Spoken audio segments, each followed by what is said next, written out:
ba? Like kung usapang footwork, dapat Sanji.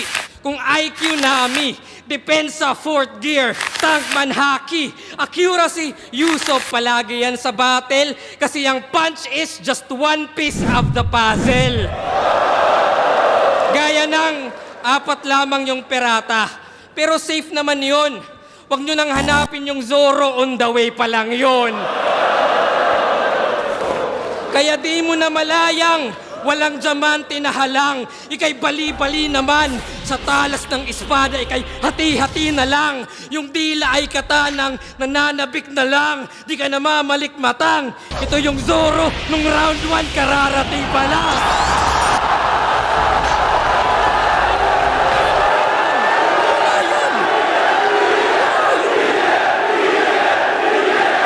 Di mo mapipigil. Simple lang yung banatan. Wala tong logic tsaka riddle. Dahil dito battle rap. Ito ay warm up ko kay GL.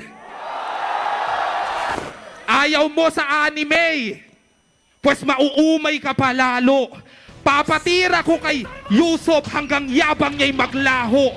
Bullseye pag yung timing at accuracy naghalo. Tapos ang inasinta parang si Chopper na nagtago. Magagawin kitang si Brook kung hanap mo Markong bungo. Mas flexible pa kay Luffy yung mga barang na buo. Sunod-sunod na yung suntok. Tulo sa ilong niya ang dugo. Magmimistulan kang si Sanjing nakakita ng hubo. Mabubura ka sa mapa. Kapag ako nagpalaganap, ultimo kahit sinami tol, hindi ka mahahanap. Kaya kahit dumada, panigurado butata. Sa sobrang solid ng barko, parang si Frankie gumawa. Ituloy natin hanggang matapos para dito boring. Tapos sasakal sa'yo mga kamay ni Nico Robin. Susulitin ang parusa. Tanggapin mo bilang DA. Di ko titigilan kang maging kakulay mo si Jinbei. Oo, may kulang na isa.